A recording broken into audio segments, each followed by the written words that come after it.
자, 민주당 최고위원들이 지방선거에 출마를 하려면 12월 3일 전까지는 사퇴해야 됩니다. 그러니까 지도부 9명 중에 과반 이상이 만약에 사퇴를 하면 비대위 체제로 전환하게 돼서 몇 명이 사퇴할지 여기가 지금 주목이 되고 있는 상황이죠. 민주당의 입장부터 한번 들어보시죠. 몇몇 최고위원들께서 지방선거 승리에 꿈을 품고 장도에 오릅니다. 당은 신속하게 빈자리를 메우고 지방선거 승리를 위해 만반의 준비를 다하겠습니다. 퇴 의사를 두루 밝힌 최고위원님들의 수가 전체 최고위원의 과반을 기록하지 않죠? 예, 그런 것으로 알고 있습니다. 지도부의 공백을 최소화하는 것도 또 우리의 의무이기 때문에 최고위원님들이 사퇴가 이루어지고 나면 그에 따라서 그 후속 조치와 일정 이런 것들을 논의하게 될 것으로 봅니다. 자, 그러니까 월요일 2일 날요. 전현희, 김병주, 한준호, 이현주 최고위원 등이 이제 지방선거 출마를 위해서 최고위원직을 물러날 것으로 지금 전망이 되고 있어요.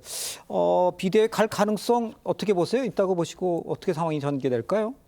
결론부터 말씀드리면 그럴 가능성은 낮아 보입니다. 아, 그렇습니까? 지금 거론되는 분은 5분 정도인데 예. 실제 출마를 위해서 사퇴 선언을 하는 수는 그에 미치지는 않을 것이다. 그리고 이 5분 중에 적극적인 의사를 갖고 계신 분도 있고 여러 가지 이 검토를 하고 이런 단계에 있는 분들도 있어서 이제 불과 한 3일 앞으로 다가왔기 때문에 네네네. 그 안에 사퇴를 하는 최고위원이 5명에 이를 것 같지는 않습니다. 그러니까 당내 주요 지도부 인사들도 계속 그 상황을 점검하고 그 상황에 따른 추가 이 선출 절차 등을 고민해야 하기 때문에 계속 확인하고 있는 것으로 알고 있는데요. 예. 최근 확인된 바로는 5명을 넘어서 비대위로 가는 일은 없을 것이다. 이게 당의 어떤 주류적 시각입니다. 그렇군요.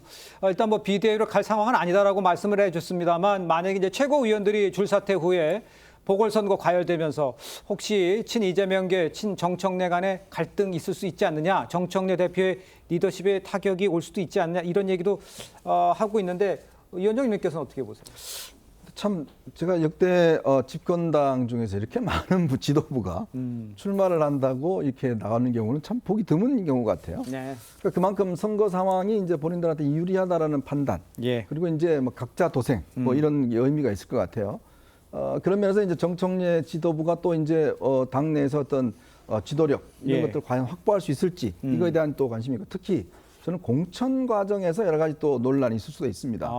아마 이번에 보면 특히 이제 공천되는 분들 같은 경우는 의원직 사퇴를 해야 되잖아요. 예.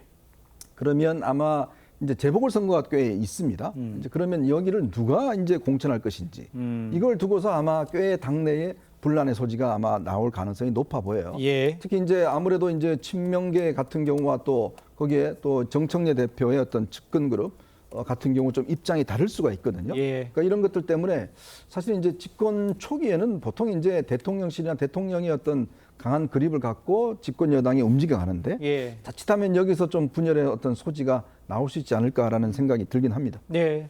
여행정 의원님, 1인 1표제 중앙위에서 투표한대잖아요. 그건 어떻게 전망하세요? 저는 큰 무리 없이 찬성 통과될 것이라고 그래요? 봅니다. 그러니까 이제 당원 주권을 약간 확대하는 문제 같은 경우에는 그동안 많은 당내 논의에서 예. 이거에 대한 이견은 크게 없거든요. 네네네. 다만 이제 전국대의원의 이 보완 문제, 대표성 문제 같은 경우에는 다른 방법으로 보완을 하면 되는 것이기 때문에 예. 이번 중앙위 투표는 별 무리가 없을 것이라고 보입니다. 알겠습니다.